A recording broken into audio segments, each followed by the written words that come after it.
Nous avons choisi de consacrer le dossier du nouveau numéro de l'ARIS au thème de la désoccidentalisation pour plusieurs raisons. D'une part parce que c'est un thème, une formule qui apparaît depuis assez longtemps maintenant, progressivement, et puis qui est de plus en plus présente d'une manière générale dans la littérature des relations internationales, dans la littérature médiatique au sens large du terme, souvent avec un autre terme qui est celui de Sud global, sur lequel nous pourrons revenir également. Donc on a voulu un petit peu mieux comprendre finalement les contours de cette notion qu'a le charme de la formule, mais au-delà, on voulait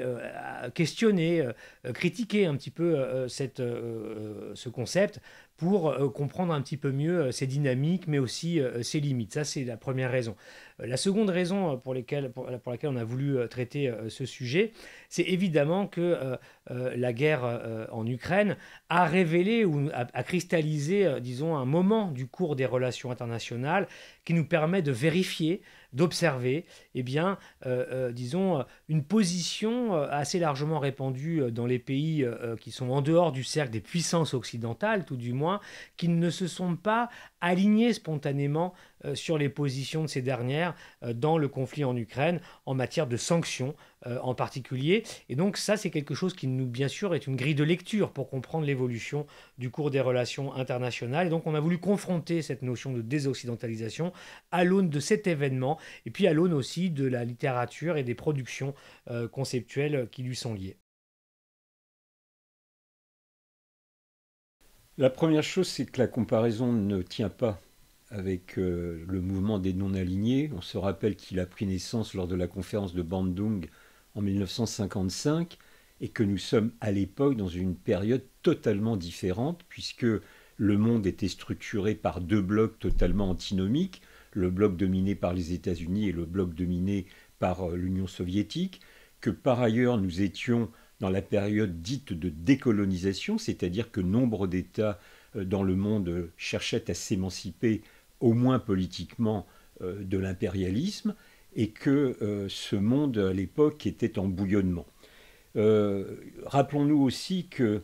dès l'époque, les membres du mouvement des non-alignés affirmaient vouloir ne pas appartenir à un des deux blocs, mais qu'en réalité, les uns ou les autres se sont finalement ralliés soit aux États-Unis, soit à l'Union soviétique. Donc ce mouvement des non-alignés a eu une grande importance historiquement parlant, mais en réalité n'a pas atteint les objectifs qu'il proclamait être les siens.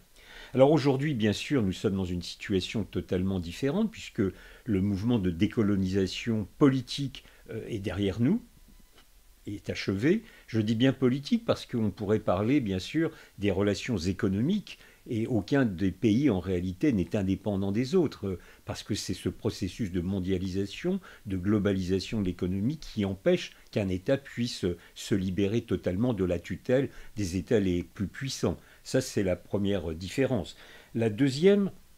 qui est la plus importante, c'est que je pense que nous sommes aujourd'hui dans ce qu'on appelle un monde apolaire. C'est-à-dire que l'hyperpuissance américaine des années 90, qui a succédé donc à la chute du bloc soviétique, a duré 10 ans, mais que désormais les États-Unis ne sont plus en situation d'imposer leur volonté, mais d'une façon plus générale, et c'est ça qui est important, pour rebondir sur ce que disait Christophe précédemment, c'est que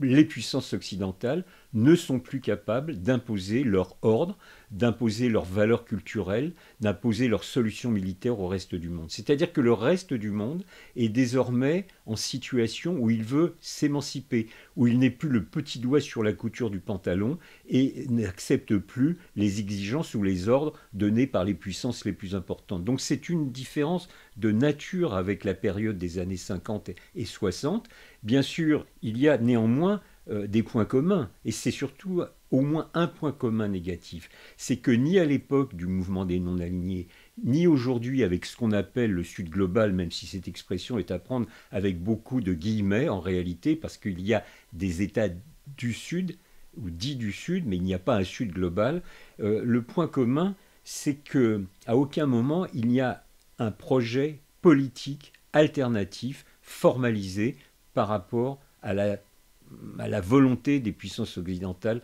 d'imposer leur ordre. Donc on est dans un moment où il n'y a plus d'alliances structurantes, où les alliances ou les partenariats sont très ponctuels. Ce monde apolaire est en fait un monde infiniment compliqué à comprendre, à analyser, parce que justement il n'est plus structuré, mais c'est un moment du développement de l'histoire humaine, c'est ainsi, on n'y peut rien, mais le propos de ce dossier est justement de tenter de décrypter les tendances à l'œuvre aujourd'hui. Alors des acteurs, on peut peut-être les identifier, des valeurs, je ne crois pas qu'il y en ait particulièrement d'un monde désoccidentalisé. Quand on parle d'un monde désoccidentalisé, en première analyse, on fait référence à un monde où l'influence et le pouvoir des puissances occidentales se réduit de sorte jusqu'à un moment où ces puissances occidentales ne sont plus en mesure, comme on l'a dit, de pouvoir dominer outrageusement et seules les destinées mondiales. Donc c'est l'érosion de cette puissance, de cette influence, le cas échéant de certaines valeurs proclamées par les puissances occidentales qui caractérisent ce mouvement de désoccidentalisation. Donc les acteurs, bah oui, on peut en identifier un certain nombre. Les acteurs qui sont dans ce mouvement-là, ce sont tous les pays qui ont été anciennement colonisés d'une manière générale par les puissances occidentales. C'est d'une manière plus large eh bien, les pays dits du Sud. On pense évidemment aux pays africains, aux pays latino-américains, on pense aux pays asiatiques. Et parmi eux, le pays qui peut-être se positionne comme étant un petit peu leur leader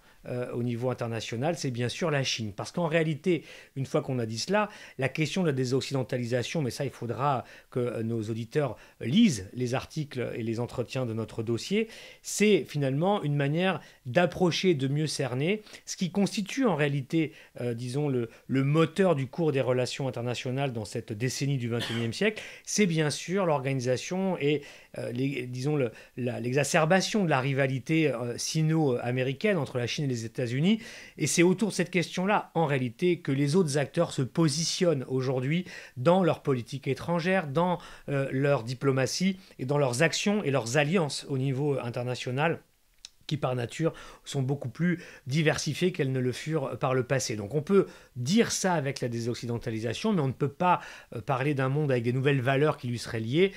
et on ne peut pas non plus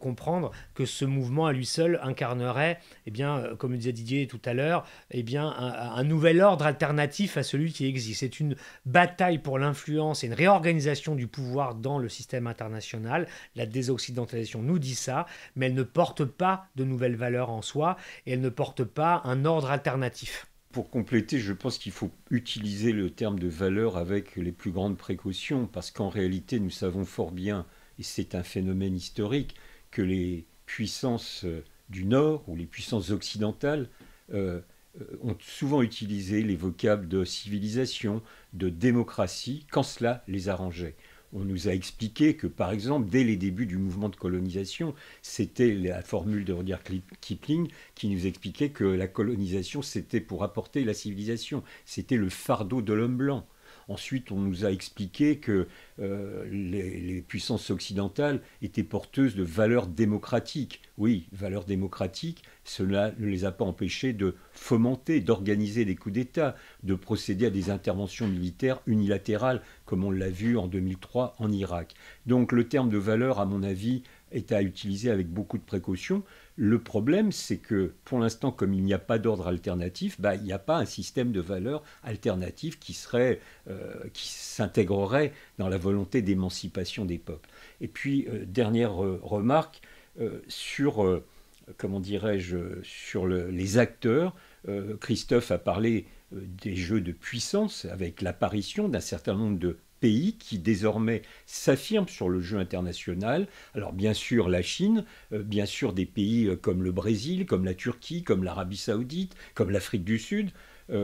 pays qu'on retrouve pour partie dans ce qu'on appelle communément les BRICS. Mais il y a un autre acteur qu'il ne faut pas oublier, qui est souvent le point mort de la réflexion des relations internationales, ce sont les peuples. Ce sont les mouvements citoyens, ce sont les mouvements populaires, dont on comprend, et on l'a vu au cours des dernières années, qu'ils peuvent aussi avoir un rôle très important dans les évolutions des relations au niveau international. mais tout cela est en pointillé, tout cela est linéamentaire et n'est pas achevé, donc nous sommes dans un processus qui est à l'œuvre et dont nul ne sait comment véritablement il pourra se conclure si tant est qu'il y ait une conclusion en réalité.